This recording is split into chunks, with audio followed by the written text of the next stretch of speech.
two seminary students in my office the other day, and I said, what seminary do you go to? They told me. What church do you go to? I go to so-and-so. Oh, I go to another one.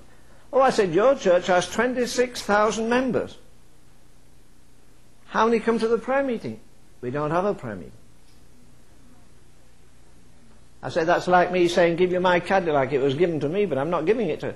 But it's like me giving you the Cadillac and say, take it, friend. There's only one thing wrong with it. What is it? It has no motor in it. A church without a prayer meeting has no motor. That's right. There is no more precious thing in the whole world as for I've preached in some of the greatest churches in the world. Preached with some of the greatest preachers.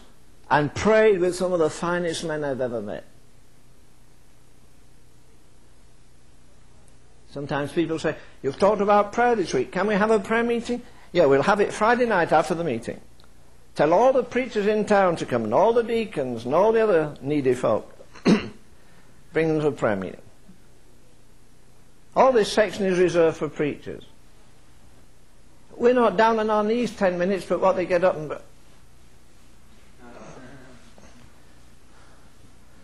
Actions speak louder than words. They're not used to praying. 5 minutes on their knees?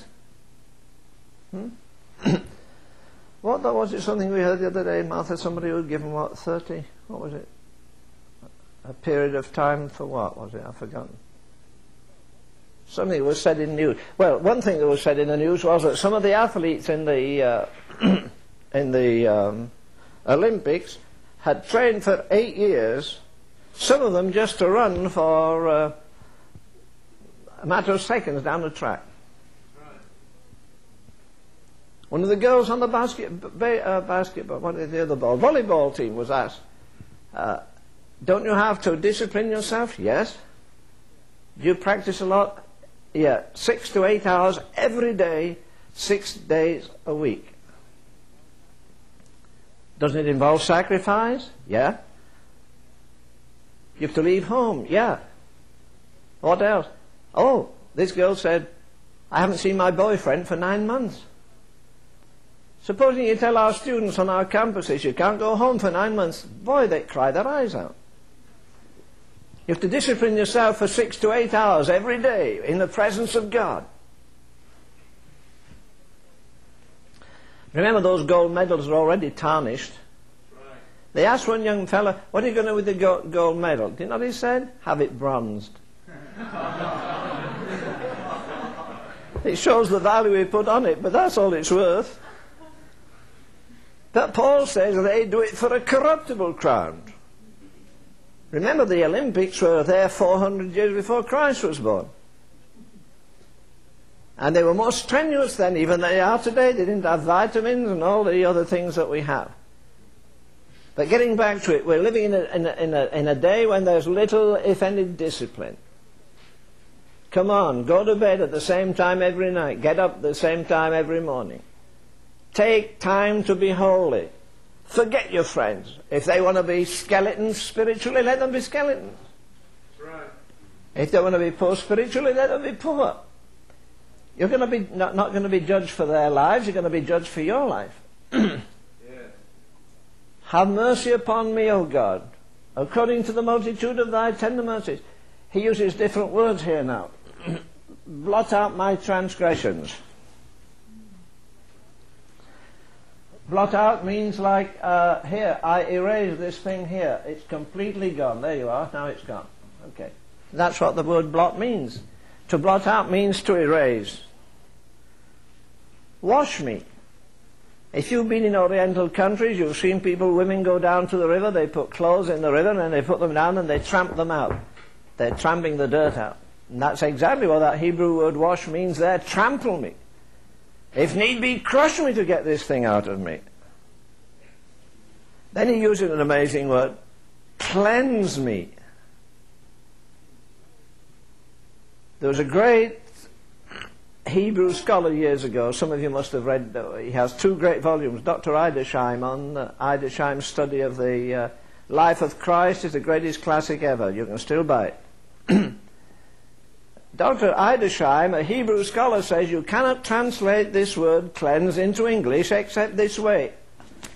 You can see that as well. Unsin me. Isn't that beautiful? Cut me loose away from my sin. I say again, the normal Christian life is a life of holiness. We like to sing holy, holy, holy. And then we go on and sing toward the end word, holy, only thou art holy. That's not what the scripture says. Holiness originates with God. Only He is originally holy. He always was and always will be everlastingly holy. Our holiness is borrowed from Him. The command is to be holy, which literally means be healthy in your spirit. Yes. That's where the word holy comes from, an old Anglo-Saxon word, halig, which means health. Or again, it means purity. There used to be a great preacher in England. Of course, there have been a lot of great preachers in England, but anyhow, this old preacher used to preach in Wesley's Chapel on City Road, London. Mercy, for the life of me, I can't think of his name at the moment. He wrote a great book called The Burning Cataracts of Christ. But I remember his phrase. He said, the man that only wants his sins forgiven is toying with religion. The aspirations of the human heart, naturally, I mean, when God has come to deal with them, is, as David cries here, create in me a clean heart, O Lord, and renew a right spirit within me. And then he says in the 12th verse, restore unto me the joy of thy salvation. Let me give you one of my latest quips. The more joy you have in the Lord, the less entertainment you need. Right. Entertainment is the devil's substitute for joy. Yes. And there's a king in America. Do you know who the king is? And the queen? The king is sport and his wife is called entertainment.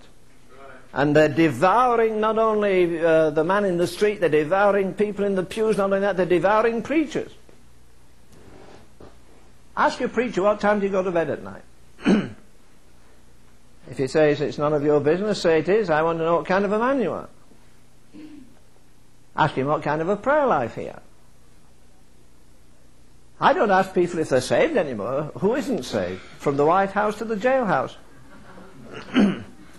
I look a person in the eye and say, does Christ live in you? I was saved. I didn't ask you that. I'm asking you, does Christ live in you? Christianity is the only religion in the world where a man's God comes and lives inside of him. Yes. A Chinese scholar was given a copy of the New Testament. He'd read the Quran, he'd read the Vedas and all the sacred books.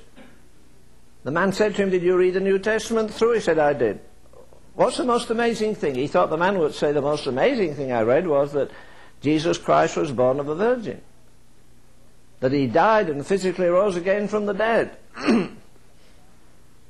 Instead of that, he said the most awesome thing is in Philippians chapter 2, or Ephesians